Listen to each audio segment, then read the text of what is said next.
O God, who have commanded us to listen to your beloved Son, be pleased, we pray, to nourish us inwardly by your word, that with spiritual sight made pure, we may rejoice to behold your glory.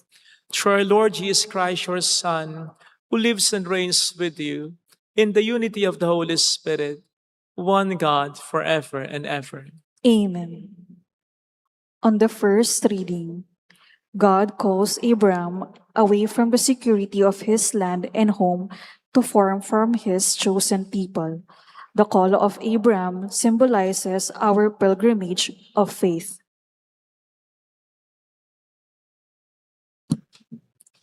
A reading from the book of Genesis.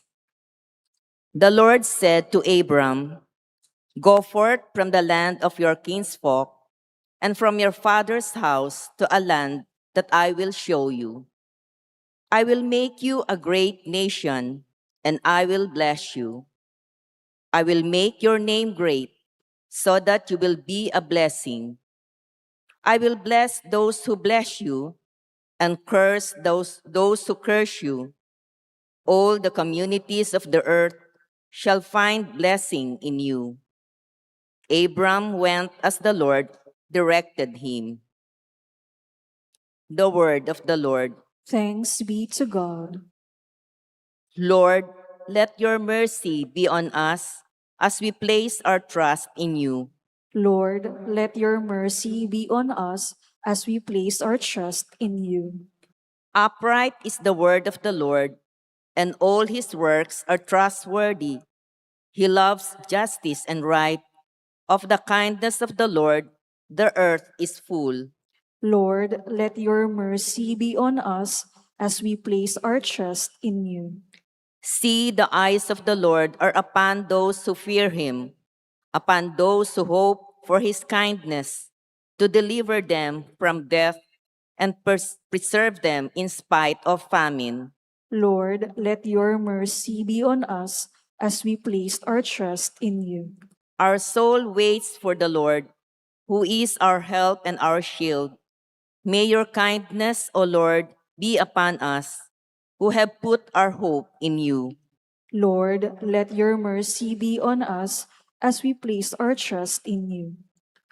On the second reading, Jesus gave his life for us, not because we merited it, but because it was the Father's gracious design.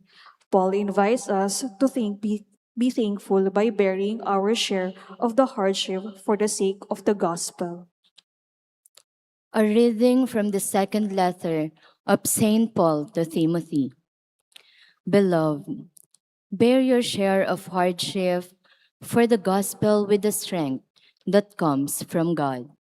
He saved us and called us to a holy life, not according to our works, but according to his own design and the grace bestowed on us in Christ Jesus before begun, but now made manifest through the appearance of our Savior Christ Jesus, who destroyed death and brought life and immortality to light through the gospel. The word of the Lord. Thanks be to God.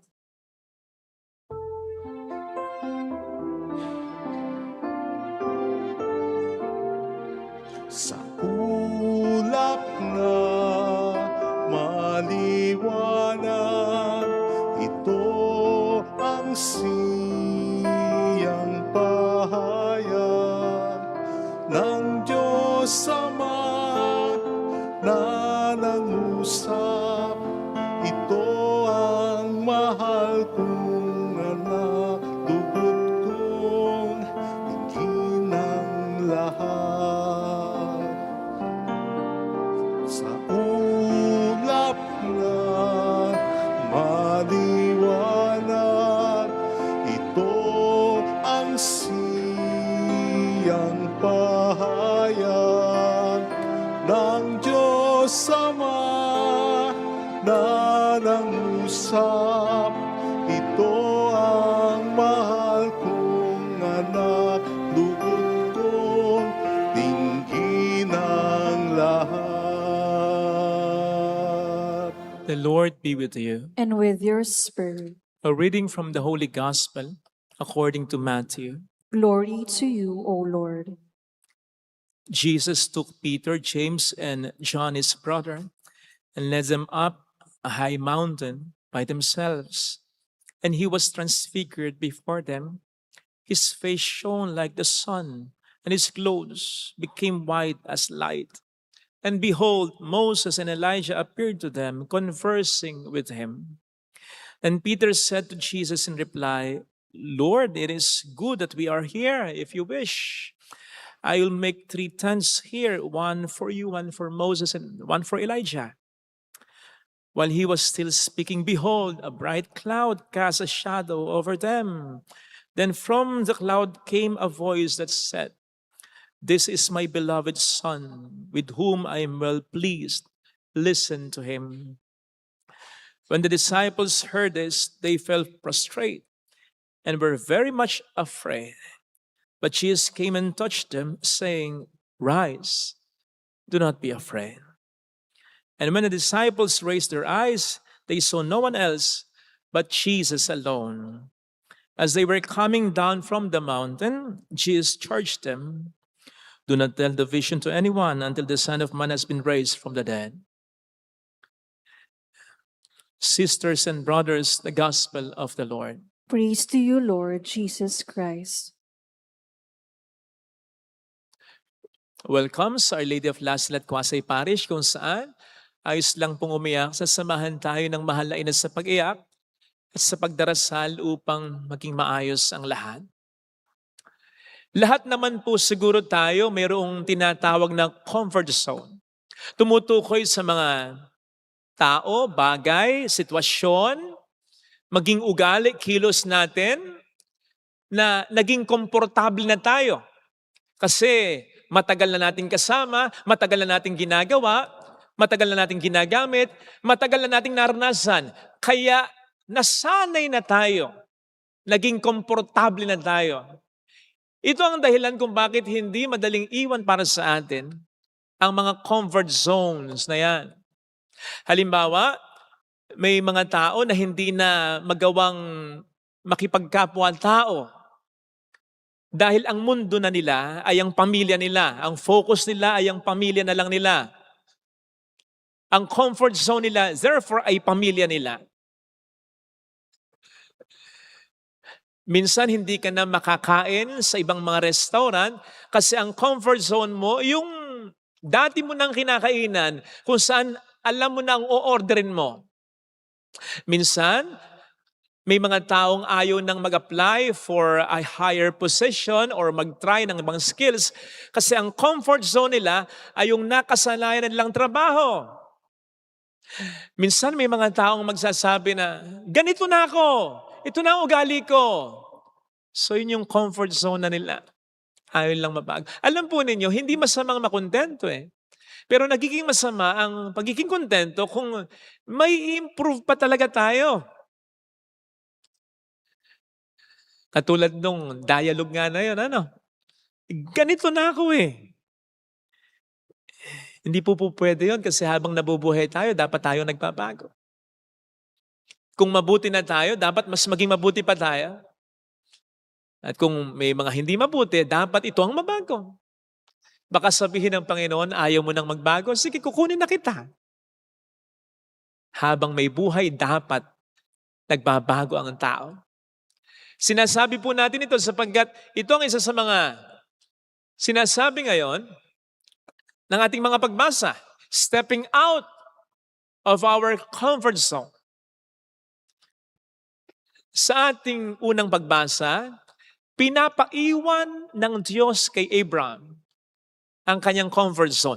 Namely, ang lupa na kanyang kinagisnan kung saan matagal na siyang may pamilya, matagal na siyang may mga kamag-anakan, matagal na siyang may pera, matagal na siyang may mga kabuhayan. O hindi ba, hindi lang isa, napakaraming comfort zones niya. Pero pinaiiwan ng Diyos sa kanya para pumunta sa isang bayan na hindi niya alam. Walang mapa, walang timeline. Walang mapagtatanungan, walang Bible, walang libro na po pwedeng maging reference man lang. Wala. O hindi ba Mas nakapagpapahirap yan para kay Abram upang iwan ang kanyang mga comfort zones na nakagisnan. Sa ating gospel reading, ganun din. Bago ang tagpong ito, sinasabi na ni Kristo sa kanyang mga disipulo ang kanyang napipintong kamatayan. Obviously, nagbigay ng discomfort yan sa mga disipulo. Eto ngayon, nagbagong anyo si Kristo. Transfiguration. Naging puting-puti ang kanyang mukha, gayon din ang kanyang damit. Nasabi nga po ng mga dalubhasa sa Biblia ay foretaste of heaven, patikim ng langit. Obviously, ito ay nagbigay ng comfort sa kanila. Lalong-lalo na sa mga disipulo. No wonder, ang sabi ni Pedro, it's good that we are here. Dito na lang tayo. Gagawa na lang ako ng kupol. Dito na lang tayo. Napakahirap nga naman para sa tao ang iwan ng comfort zone ito. Pero papaano kung ang comfort zone na ito ang siyang magiging hadlang para hindi natin magawa ang pinapagawa ng Diyos sa atin? Para hindi natin maranasan ang mga gustong iparanas na blessings ng Diyos sa atin? Hindi na maganda ang comfort zone pag ganyan.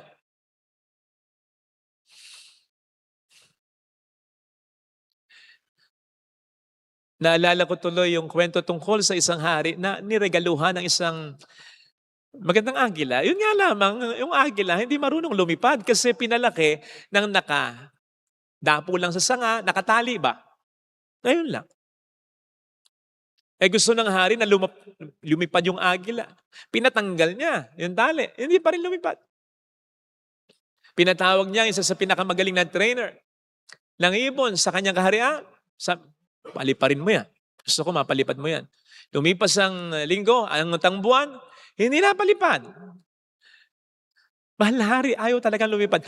Pirmis lang siyang nakadapo sa kanyang sanga kahit wala na ang tali niya. Kahit anong gawin kong train sa kanya. Hanggang sa isang wise man ang inimporta para mag-train, magpalipad sa agila. Alam po ninyo, wala pang isang araw, lumipad ang agila. Tuwan-tuwa yung hari. Pinatawag yung wise man. Natutuwa ako sa ginawa mo. Ano ba ginawa mo? Isang araw lang yata, napalipad mo yung agila. Sumagot ng wise man, simple lang po. Pinutol ko yung sanga na dinadapuan nito. Oo nga. Kala nyo, nagbibiro ako. At yun yung punto ng storyang ito. Alam po ninyo, sabi nga sa isang expression sa Ingles, we are born to fly. Pinanganak tayo para lumipad. Sapagkat we have incredible potentials. Dahil ang Diyos, para sa atin ay may mga matataas na pangarap. Pero kailangan nating lumipad. Tama nga ang mga ibon, ang mga agila ay mahal ng Diyos, di kumukupas. Pero hindi naglalagay ang Diyos ng bulate sa pugad. Kailangan pa rin nilang lumipad at maghanap. So ganun din tayo. So bakit ayaw nating lumipad mula sa ating mga comfort zones? Bakit ayaw nating magbago? Bakit ayaw mong mag-aral? Sa mga nag-aaral, bakit ayaw mong mag-aral ng mabuti? Bakit ayaw mong magmanat ng buto? Bakit ayaw mong pagbutihin ang trabaho mo? Bakit ayaw mong mag-venture sa negosyo? Bakit ayaw mong talignan ang bisyo mo? Bakit ayaw mong magsimba kahit ba wala kang inargabyadong tao? Bakit ayaw mong mangumpisal kahit minsan sa isang tao? Bakit ayaw mong magpatawad? Bakit ayaw mong humingi ng tawad? Baka po, ma-overlook natin yung pinakadahilan kung bakit pinapaiwan ng Diyos kay Abraham ang kanyang comfort zone sa ating first reading. It was to bless him and many people through him. And so imagine yung mga maraming blessings sa pinapalampas natin para sa atin at para sa mga tao sa buhay natin just because we don't want to live ang comfort zone natin. Sabi ko nga nung nakaraang linggo patungkol sa tukso, kung tayo lang talaga ang sisirain ng demonyo, edi patukso na tayo. Kung ayaw natin umiwas sa tukso, edi patukso ka na.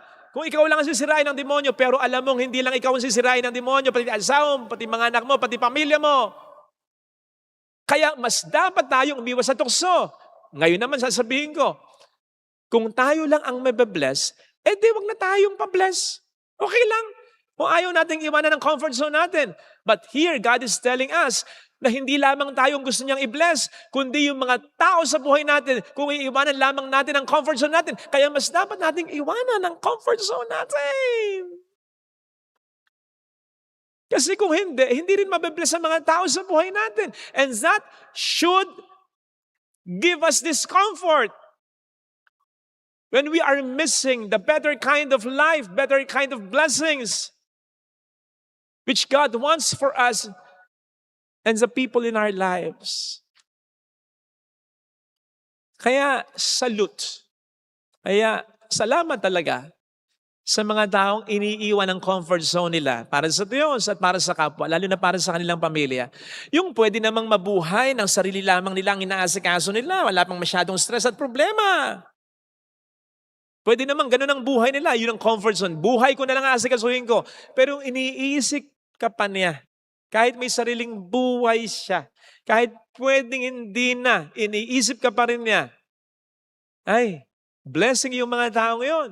At yung mga taong kung magbigay, kung mag-extend ng tulong, hindi lang minimum na pera, hindi lang minimum na pangunawa, hindi lang minimum na pakikisama, hindi lang minimum na pagkapasa, hindi lang minimum na pagmamahal, hindi lang minimum na pag-aalaga, kundi maximum talaga. Ay, salute sa mga taong yan. Biyaya yan. Sapagkat ang Diyos at kayo, tayo, ang mga tao sa buhay niya, ang talagang comfort zone niya. I'm sure God will comfort them. But are we also comforting them? Nainis ako minsan, may nag-confide sa akin, isang OFW, tinutuntun daw ng anak niya yung mga pagkukulang niya na hindi naman niya pwedeng i-deny. Father, wala talaga ako ng birthday, wala talaga ako ng graduation kasi kailangan ko. Na nasa abroad ako, hindi ako bibigyan uli ng trabaho ng amo ko. Nang makausap ko, naawa naman ako. Nang makausap ko, nakita ko yung napakalaki niyang punto. Na aminado naman siya, nagkulang siya sa anak niya. Pero hindi niya yung gusto dahil para gusto lamang niya mabigyan ng magandang kinabukasan na kanya. Sa inis ko, sabi ko sa kanya, pwede kayang wag ka nang bumalik sa abroad? Para maunawaan ng anak mo na nakapag-aaral siya dahil sa'yo. Na may kinakain siya dahil sa'yo. Na maganda ang cellphone niya dahil sa'yo. Na aircon ang kwarto niya dahil sa'yo. Ano ba namang mga batang ito? Dapat nga, yung mga OFW na yan, pag uwi dito, tayo ang kanilang magiging comfort zone. Tayo ang magbigay sa kanila ng comfort kahit papaano. Comfort. Bawas man lang sa trabaho, bawas man lang sa stress nila, bawas man lang sa gastos nila. Mapahinga man lang sila sa pagod sapagkat sa abroad, siguradong hindi sila komportable. Ano ba't isisisi para sa kanila ang isang bagay na ayaw naman nila pero ginagawa nila, mabigyan lamang ng comfort ang mga mahal nila. Ay, nako. Kaya yung iba, natatakot umalis sa kanilang comfort zone para isipin ng iba. Kasi baka hindi naman din ma-appreciate yung ginagawa nila. Napagod na sila, nasaktan pa sila, na-disappoint pa. Wag naman sanang dahil dyan, ay wag na tayong umalis sa comfort zone natin para sa iba. Sapagkat tiyak namang marirealize sila at ang Diyos ang siyang magpaparealize sa kanila. Sapagkat ang Diyos nakikita ang ating mga ginagawa para sa kanila at para sa iba, lalo na para sa ating pamilya. Nakita naman natin kung paanong ni-reveal ng Diyos sa mga alagad ni Jesus ang tunay na kalikasan ni Jesus. Na para bang sinasabi ng Diyos sa mga disipulo ni Jesus, ayan, yan ang give up niya. Yan ang tinalikuran niya. Yan ang sabi nga ni San Pablo ay hinubad niya. Yan ang comfort zone niya. Na iniwan niya para sa inyo. Maligtas lamang kayo. Hindi malayo na para sa atin ay gawin din ito ng Panginoon. Na para sa atin ay iparealize niya sa mga tao sa buhay natin ang mga bagay na tinalikuran natin para lamang mabigyan ng comfort ang mga mahal natin. At hindi rin malayo na para dito at dahil dito, sabihin para sa atin ng Panginoon, "This is my beloved Son, in whom I am well pleased. Ilagay natin ang ating kanang kamay sa tapat ng ating puso.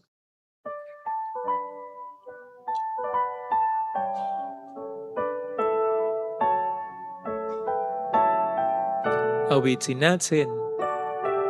Alam kong may magagawa ang Diyos.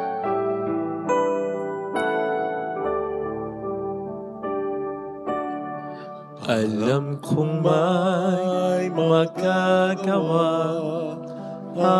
Minsan ay talagang iniwan mo ang comfort zone mo, ang kalangitan, para lamang kami mabigyan ng kaligtasan. Pero mula noon hanggang ngayon, hindi ito fully na-appreciate ng tao. Ako mismo sa buhay ko, nakakalimutan ko ito.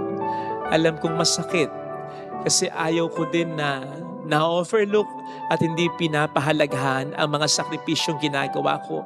Yung paglisan ko rin sa aking comfort zone para mabigyan naman ng comfort ng iba. Pasensya na Panginoon, yung ayaw kong ginagawa sa akin, nagagawa ko sa iyo. Tulungan mo ko, Panginoon, na maging tulad mo. Mayroong magandang nangyayari na magbigay pa rin ang kaya kong ibigay, na magsakripisyo pa rin, na lisanin pa rin ang comfort zone ko para sa iba, kahit na hindi ito na-appreciate nila. Mayroong magandang mangyayari sapagkat yun ang niloloob mo para sa akin. Ikaw ang siyang magbibigay sa akin ng blessing kung lalapit kay Jesus. Yung matuwa ka lang sa ginagawa ko, malaking blessing na po yun para sa akin. May I become pleasing to you. Glory to the Father, and to the Son, and to the Holy Spirit. As it was in the beginning, is now, and ever shall be, world without end. Amen. I believe in God, the Father Almighty, Creator of heaven and earth, and in Jesus Christ, His only Son, our Lord, who was conceived by the Holy Spirit, born of the Virgin Mary, suffered under Pontius Pilate, was crucified, died, and was buried. He descended into hell. On the third day he rose again from the dead. He ascended into heaven and seated at the right hand of God the Father Almighty. From there he will come to judge the living and the dead. I believe in the Holy Spirit, the Holy Catholic Church, the communion of saints, the forgiveness of sins, the resurrection of the body, and life everlasting. Amen. Sisters and brothers, from the shining cloud, the Father's voice is heard, and His Son is revealed as His beloved Son. May we too realize that we are God's beloved as we say, Father, hear your beloved children. Father, hear your beloved children. For the Church, may Pope Leo, bishops, priests, deacons, and the lay faithful become a manifestation of your love on earth in their prayer and faithful witnessing. We pray. Father, hear your beloved children. For all who serve in the government, may your love be manifest in their dedication and policies they make and implement. We pray. Father, hear your beloved children. For our youth, help them strive to become who you want them to be, the hope of our family and of our country. We pray. Father, hear your beloved children. For the catechumens, may they be firm in their resolve to renounce sin, so as to be reborn at the font of life and salvation on Easter. We pray. Father, hear your beloved children. For us gathered today who are undergoing great difficulties, may we find purpose through the love and life of people around us. We pray. Father, hear your beloved children. For our departed loved ones, may they behold the beauty of the transfigured Lord in heaven for all eternity. We pray. Father, hear your beloved children. Let us pray for the urgent concerns of our community and of our personal intentions. We pray. Father, hear your beloved children.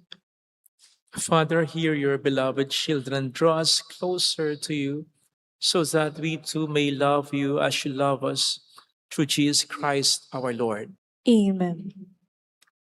Offertory.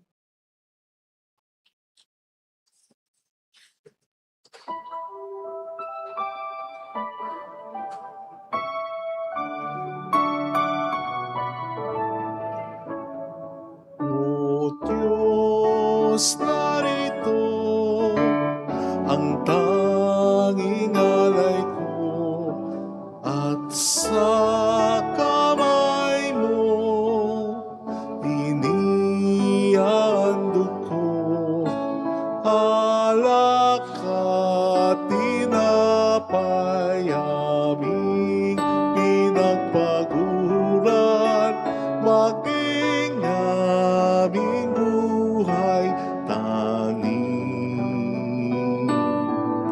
sa'yo lamang tanging sa'yo lamang ang tinapay na ito sana ay basbasan mo upang ang buhay na ganap ay kamtin ko. O Diyos, narito ang tanging alay ko at sa kamay mo inihandog ko alak at tinapay aming pinagpaguran maging aming buhay tanging sa'yo lamang tanging sa'yo lamang ang alak na ito sana'y pagpalain mo ng kaligtasang handog mo'y makamtan ko. O Diyos, narito ang tanging alay ko at sa kamay mo inihandog ko alak at tinapay aming pinagpaguran maging aming buhay tanging sa'yo lamang tanging sa'yo lamang. O Diyos, narito ang tanging alay ko at sa kamay mo inihandog ko alak at tinapay aming pinagpaguran maging aming buhay tanging sa'yo lamang tanging sa'yo lamang.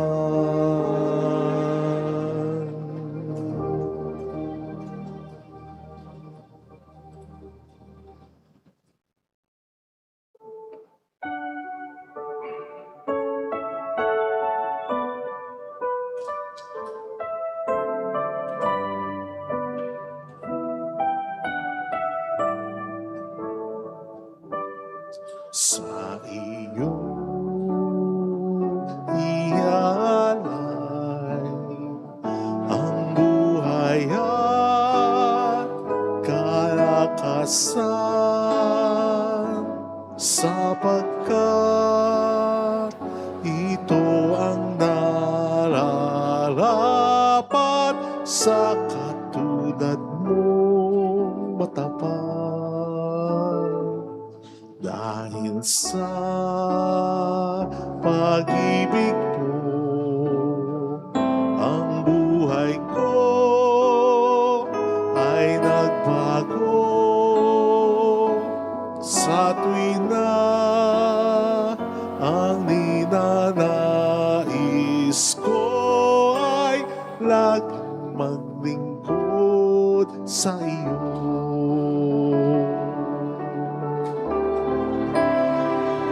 Sumasamba, sumasamo, naghahandog sa ngalan mo, pagkat sa'yo ay nadama ang pagmamahal ng Ama.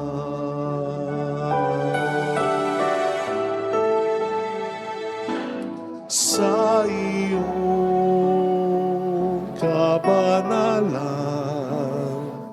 biyaya mo ay nakamtan. Sa iyo ay may kagalakan at buhay na walang hanggan. Walang hanggan, tunay kang Panginoon,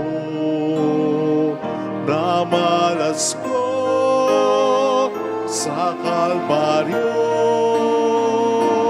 Buhay man, inalay mo, O Kristo, upang magligtas ng tao.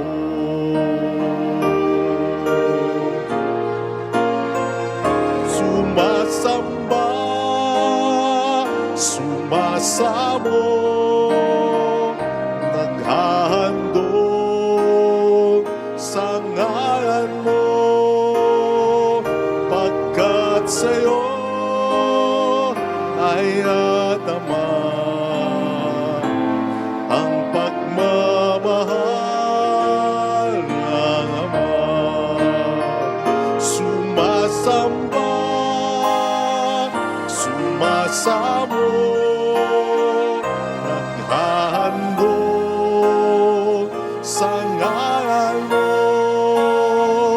pagkat sa'yo ay nadama ang pagmamahal ng Ama. Pagkat sa'yo ay nadama ang pagmamahal ng Ama.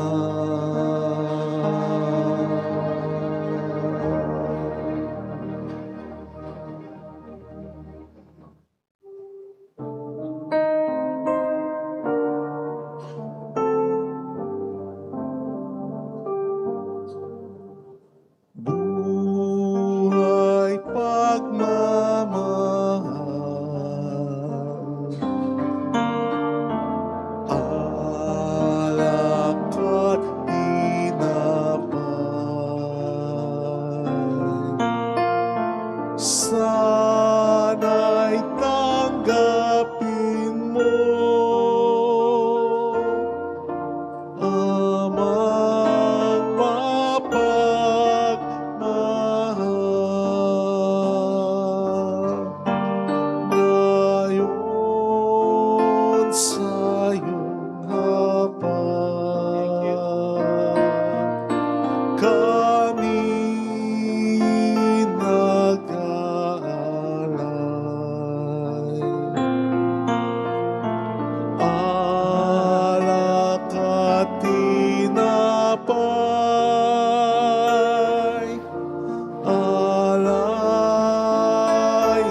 amang mapagmahal. Pray, sisters and brothers, that our sacrifice may become acceptable to God the Almighty Father.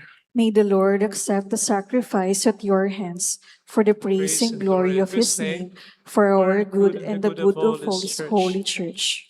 May this sacrifice, O Lord, we pray, cleanse us of all our faults and sanctify your faithful in body and mind for the celebration of the Paschal festivities through Christ our Lord. Amen. The Lord be with you. And with your spirit, Lift up your hearts. we lift them up to the Let us Lord. give thanks to the Lord our God. It is right and just. It is truly right and just, our duty and our salvation, always and everywhere, to give you thanks, Lord, Holy Father, Almighty and eternal God, through Christ our Lord.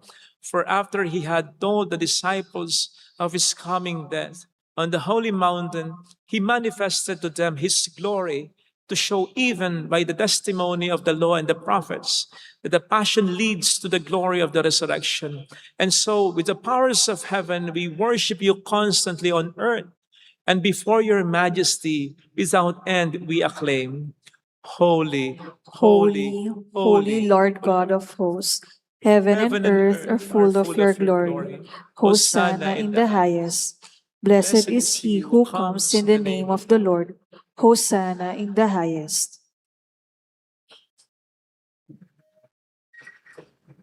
You are indeed holy, O Lord, the fount of all holiness. Make holy, therefore, these gifts, we pray, by sending down your Spirit upon them like the dewfall, so that they may become for us the body and blood of our Lord Jesus Christ. At the time he was betrayed and entered willingly into his passion, he took bread, giving thanks, broke it, gave it to his disciples, saying, "Take this, all of you, and eat of it, for this is my body, which will be given up for you."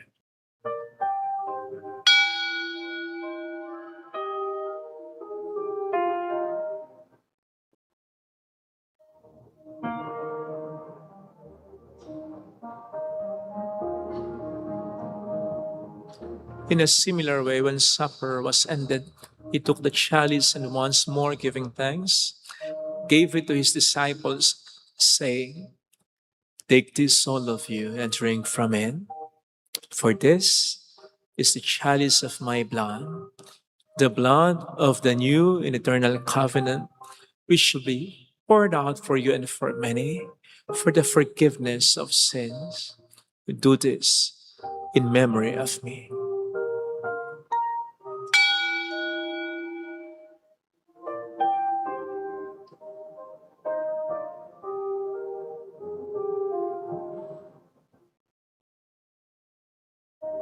The mystery of our faith. When we eat this bread and drink this cup, we proclaim your death, O Lord, until you come again. Therefore, as we celebrate the memorial of his death and resurrection, we offer you, Lord, the bread of life and the chalice of salvation, giving thanks that you have held us worthy to be in your presence and minister to you.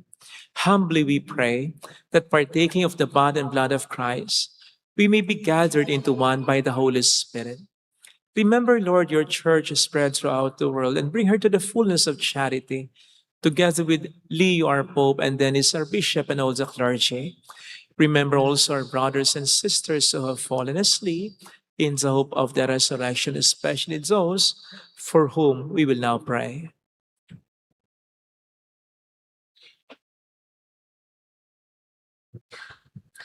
And all who have died in your mercy, welcome them into the light of your face. Have mercy on us all, we pray, that with the Blessed Virgin Mary, Our Lady of Lazaret, Mother of God, Saint Joseph, her most chaste spouse, with all the blessed apostles and saints who have pleased you throughout the ages, we may merit to become co-heirs to eternal life and may praise and glorify you through your Son, Jesus Christ. Sa pamamagitan ni Kristo, kasama niya't sa Kanya ang lahat ng parangal at papuri ay sa iyo, Diyos Ama, makapangyarihan, kasama ng Espiritu Santo,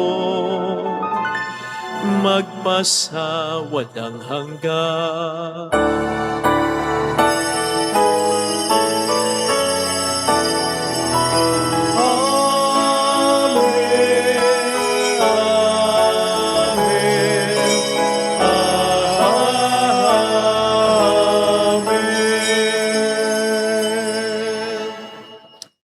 Jesus taught us to call God our Father, and so we have the courage to say,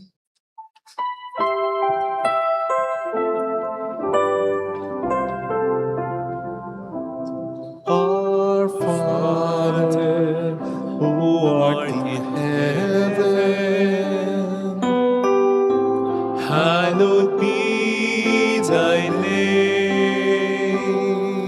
Thy kingdom come, thy will be done on earth as it is in heaven. Give us this day our daily bread, and forgive us our trespasses, as we forgive those who trespass against us. And lead us not into temptation, but deliver us from evil. Deliver us, Lord, we pray, from every evil, and grant us peace in our days, that by the help of your mercy we may be always free from sin and safe from all distress, as we await the blessed hope and the coming of our Savior, Jesus Christ. For the kingdom, the power, and the glory are yours, now and forever. Lord Jesus Christ, who said to your apostles, "Peace I leave you, my peace I give you," look not on our sins, but on the faith of your church, and graciously grant her peace and unity in accordance with your will, who live and reign forever and ever. Amen. The peace of Jesus be with you always. And with your Let spirit. us offer one another the sign of God's peace. Peace be with you. Mapayapaan.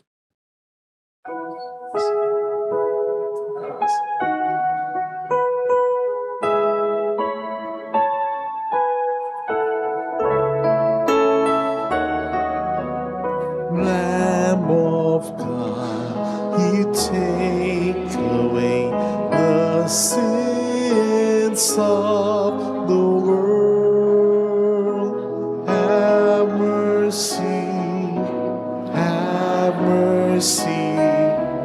on us.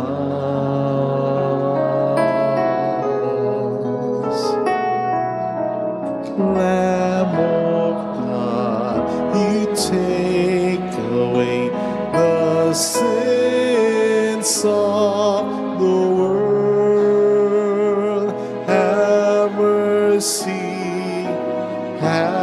mercy on us.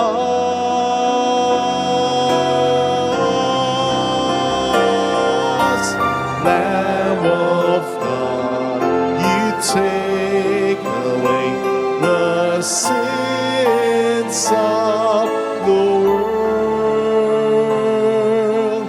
Grant us peace. Grant us peace. Behold, Jesus, the Lamb of God who takes away the sins of the world. Happy are those invited to receive him. Lord, I am not worthy that it should enter under my roof, but only say the word, and my soul shall be healed.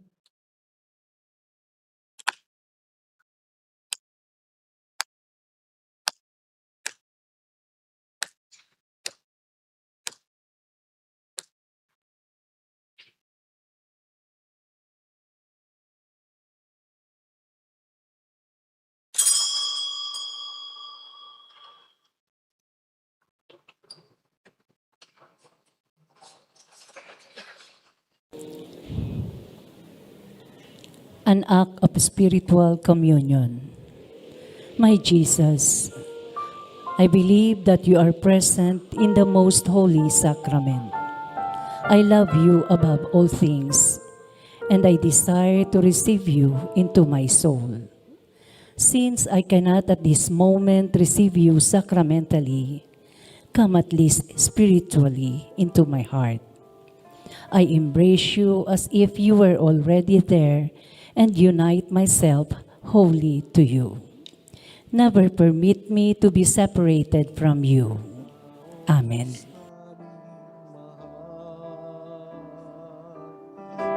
Halina't kami baguhin, dinggin mo ang panalangin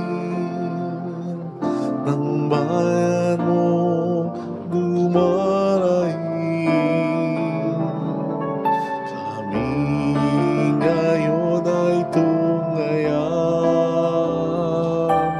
ng hina't sugatan,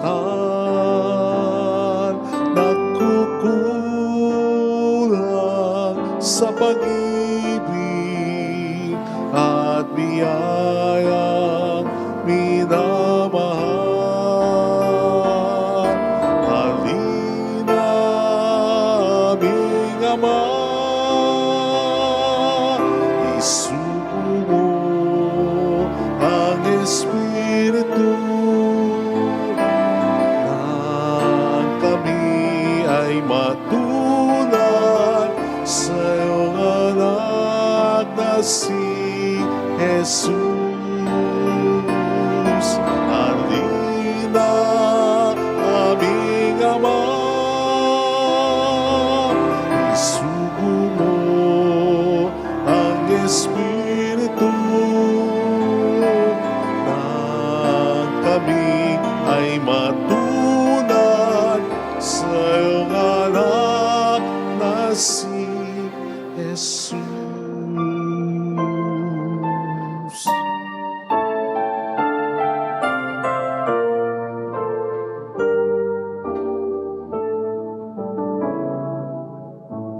Pagkatao namin ay baguhin, puso namin ay pag-alabin, na ang mundo ay mabago. Buhay nito'y alay sa'yo. Halina, aming Ama, isugo mo ang Espiritu nang kami ay matulad sa iyong anak na si Jesus. Halina, aming Ama, isugo mo ang Espiritu nang kami ay matulad sa iyong anak na si Jesus. Halina, aming Ama, isugo mo ang Espiritu nang kami ay matulad sa iyong anak na si Jesus. Halina, aming Ama, isugo mo ang Espiritu nang kami ay matulad sa iyong anak na si Jesus. Nang kami ay matulad sa iyong anak na si Jesus.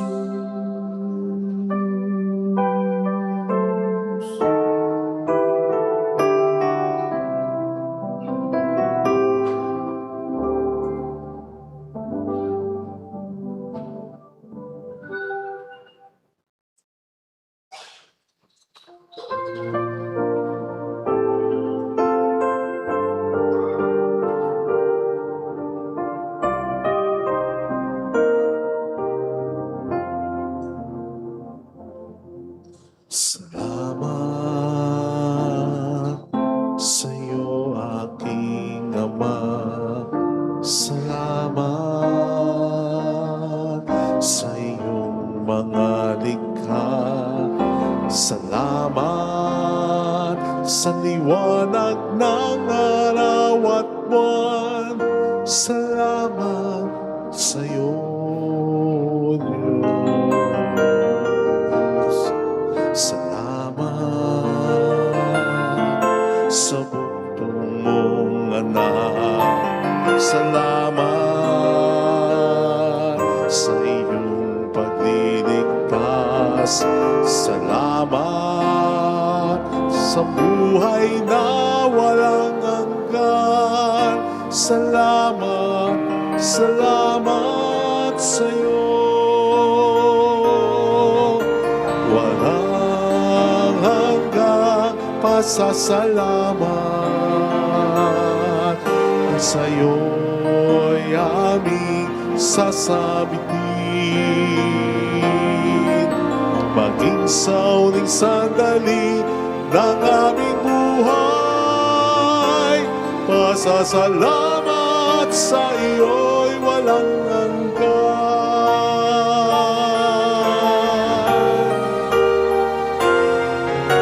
Salamat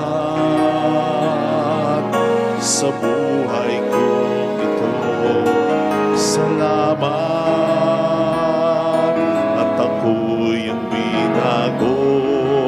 Salamat sa walang hanggang pag-ibig mo. Salamat, salamat sa'yo.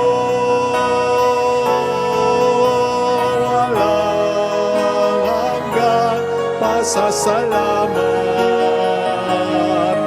Ang sa'yo'y aming sasabitin.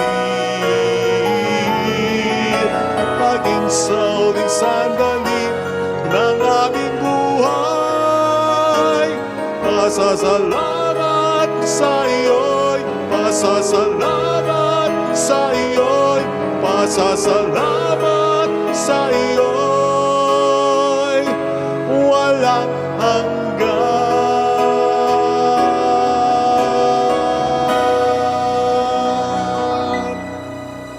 Let us pray.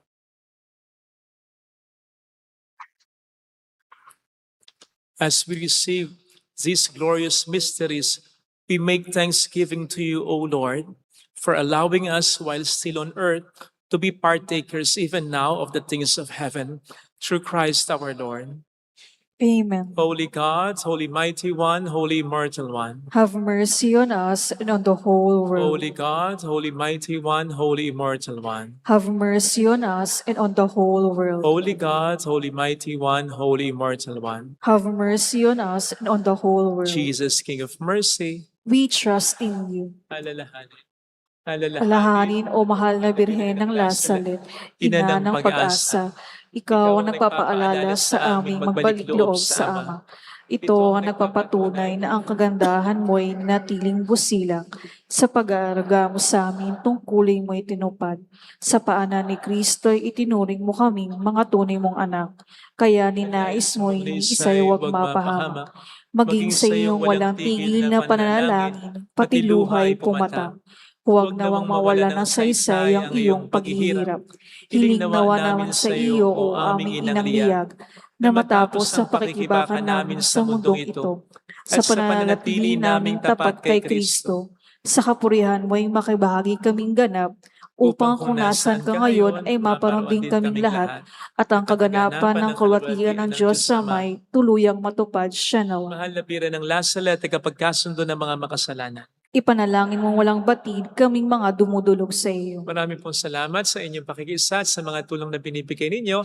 Nagiging dahilan para makatulong din po tayo sa iba at makapag-promote tayo ng devotion sa Our Lady of Lazaret. Maraming salamat po. Paalala po, habang Quaresma or Lenten season, wala muna pong papalakpak pagkatapos ng misa. Salamat po. The Lord be with you. And with your And spirit. may Almighty God bless you and our loved ones in the name of the Father and of the Son and of the Holy Spirit. Amen. The Mass has been offered. Go in the peace and love of Jesus Christ. Thanks, Thanks be be to God. Salamat din po.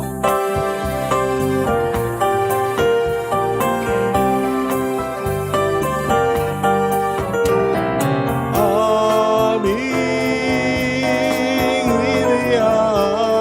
inialay ang pag-ibig na walang kapathan. O kay sarap na buhay kung may nagmamahal, pagmamahal na tunay at laging naisan. Ang birhen kong umibig ay walang siramis, pagsintang sa talinis sa iyo hanggang langit. Thank you po.